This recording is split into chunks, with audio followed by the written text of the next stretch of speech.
Hello friends, আশা করি সকলে ভালো আছো। আমি এখন একটু ভালো আছি। তো দেখো, আমার এই জিনিসটা বানাতে হচ্ছে। এখন আমি স্ট্যান্ড নেই আমার কাছে। তো আমি এখন কি করব, ভিডিও বানাতে পারছি না। তো সেই জন্য আমি এখন দেখো লাঠি টাঠি নিয়ে চলে এসেছি। তো এখন আমি ভিডিও করার জন্য স্ট্যান্ড বানাবো, সেই জন্য আর কি বানাতে বসে পড়েছি। তো যাই হোক, তোমাদের এরকম কার কার প্রবলেম হয় জানিও। তো আমার দেখো ভীষণই প্রবলেম হচ্ছে ভিডিও বানানোর জন্য। তো সেই জন্য দেখো চেষ্টা করলাম লাঠি টাঠি নিয়ে একটা কিছু বানানোর চেষ্টা করছিলাম। তো একা একা বানানো যাচ্ছিল না, তো কি করব। তো যাই হোক, চেষ্টা তো করতেই হবে। কষ্ট তো করতেই হবে, এমনিতেও ভিডিও বানানোর জন্য অনেক কষ্ট করতে হয়। তো যাই হোক, আমি এই ভিডিওটা করার জন্য দেখো আমার বাইরে ভিডিও করতে পারছি না, মোবাইল ধরার কেউ নেই। তো সেই জন্যই আর কি আমি ভিডিও বানাবো কীভাবে।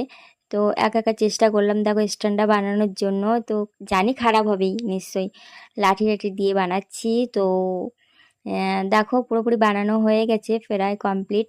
আর কত রৌদ্রের মধ্যে আমি কাজটা করছিলাম, প্রচণ্ড গরম। তো ফ্রেন্ডস, তোমাদের হয়তো অনেকের কাছে স্ট্যান্ড কেনার সামর্থ্য থাকে না। তো তাদেরকেই বলছি, তো তোমরা এরকমভাবে একটু বানিয়ে নিতে পারো কষ্ট করে, তাহলে দেখবে অনেকটাই সুবিধা হবে। আর এই গরমে দেখো পান্তা ভাত, সকালে পান্তা ভাত খেতে বসে গেছি। আর কার কার পান্তা ভাত খেতে ভালো লাগে জানিও, আমার তো খুবই ভালো লাগে পান্তা ভাত গরমের সময়। আর আমি কি দেখাচ্ছি তোমরা দেখতে পেলে, আমি চিংড়ি মাছ ভাজা দিয়ে ভাতটা খেলাম। আর পান্তার জল আমার খুবই ভালো লাগে, তো পান্তার জল না খেলে হয় না, শরীর ঠান্ডা হয়। আর গরমের সময় পান্তা ভাত খেলে খুবই ভালো হয়। আর এখানে দেখো পান্তা খেয়ে আর এখানে চলে এসেছি আবার আমি এই কাজটা করার জন্য। সম্পূর্ণ করতে পারিনি, তো সেই জন্য। আর করতে করতে দেখো আমার হাতে কেটে গেছে। তো যাই হোক, বানানো তো হয়ে গেল। এখন আমি রেডি হয়ে গেছি বিকালে।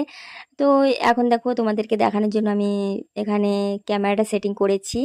আর এখানে দেখো স্ট্যান্ডটা কেমন হয়েছে। তো দেখতে খারাপ হলেও দেখো কাজের সময়, দেখতে খারাপ হোক আর ভালো হোক, সেটা যেটা কাজে লাগবে। তো এখন দেখো আমি বানানো হয়ে গেছে। যাই হোক, দেখতে খারাপ লাগলো কিছু না, আমার কাজটা নিয়ে কথা। তো আমার ভিডিও তো বানানোই হয়ে গেছে অনেক। তো বন্ধুরা, আমার অনেক দিন ধরে শারীরিক অসুস্থতা ছিলাম, সেই জন্য আর কি ভিডিও বানাতে পারতাম না। আর এই স্ট্যান্ডটাই ছিল না। বাইরের দৃশ্য যদি আমি ভিডিও না করি তাহলে তো ভালো লাগবে না। আর তাছাড়া কি মন মেজাজ আমার একটু ভালো ছিল না, সেই জন্য শারীরিক অসুস্থতার জন্য মন মেজাজ কোনোটাই ভালো ছিল না। আর তোমাদের, যাই হোক, এই ভিডিওটা যদি তোমাদের ভালো লাগে তাহলে আমার চ্যানেলটিকে সাবস্ক্রাইব করে দিও। চলো টাটা।